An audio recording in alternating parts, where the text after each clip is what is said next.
Masa demokrasi terpimpin 1959 sampai 1965. 1. Perkembangan politik. A. Dekret Presiden 5 Juli 1959.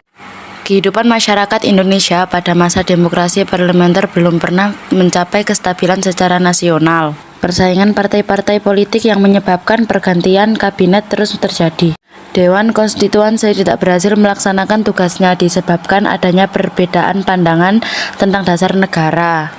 Anggota konstitusi dari PNI, PKRI, Permai, Parkindo, dan partai lain yang sehaluan memajukan Pancasila sebagai dasar negara. Sedangkan Masyumi, NU, PSII, dan partai lain yang sehaluan mengajukan dasar negara Islam.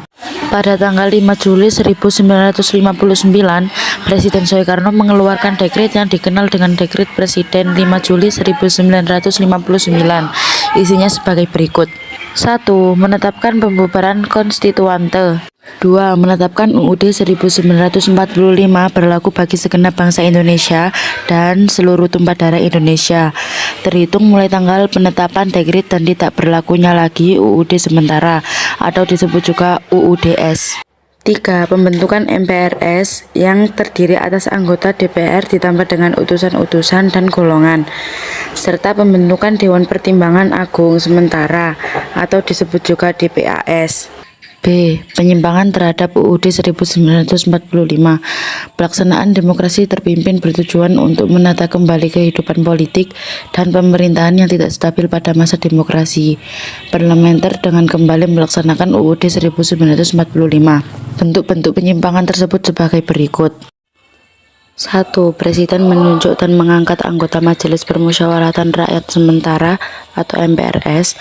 Seharusnya anggota Majelis Permusyawaratan Rakyat Sementara atau MPRS dipilih melalui pemilu, bukan ditunjuk dan diangkat oleh Presiden.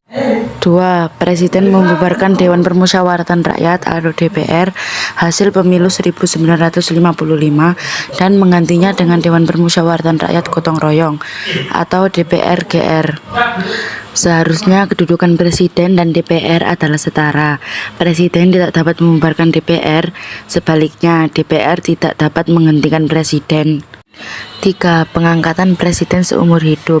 Seharusnya Presiden dipilih setiap 5 tahun sekali melalui pemilu sebagaimana amanat UUD 1945, bukan diangkat seumur hidup. C. Kekuatan politik nasional. Pada masa demokrasi terpimpin, kekuatan politik terpusat antara 3 kekuatan politik, yaitu Presiden Soekarno, Partai Komunis Indonesia atau PKI, dan TNI Angkatan Darat. Dengan demikian, partai-partai politik itu tidak dapat lagi menyuarakan gagasan dan keinginan kelompok-kelompok yang diwakilinya. Sampai tahun 1961, hanya ada 10 partai politik yang diakui oleh pemerintah, yaitu PNI, NU, PKI, Partai Katolik, Partai Indonesia, Partai Murba, PSII, IPKI, Partai Kristen Indonesia atau Parkindo. D. Politik luar negeri. Berdasarkan UUD 1945, politik luar negeri yang dianut Indonesia adalah politik luar bebas aktif. 1. All-Devo dan NEVO. All-Devo atau The All Established Forces adalah sebutan untuk negara-negara barat yang sudah mapan ekonominya. Politik mercusuar. Politik mercusuar merupakan politik yang dijalankan oleh Presiden Soekarno dengan anggapan bahwa Indonesia merupakan mercusuar yang menerangi jalan bagi NEVO di seluruh dunia. 3. Indonesia dalam gerakan non-blok. Dalam konferensi Asia Afrika di Bandung tahun 1955, muncul gagasan untuk membentuk organisasi yang disebut dengan gerakan non-blok. Tujuan pendirian gerakan non-blok antara lain adalah sebagai berikut. A. Menentang imperialisme dan kolonialisme. B. Menyelesaikan sengketa secara damai. C. Mengusahakan pengembangan sosial ekonomi agar tidak dikuasai negara maju. D. Membantu perdamaian dunia dan berusaha meredakan ketegangan Amerika Serikat dengan Uni Soviet. 4. Konfrontasi dengan Malaysia.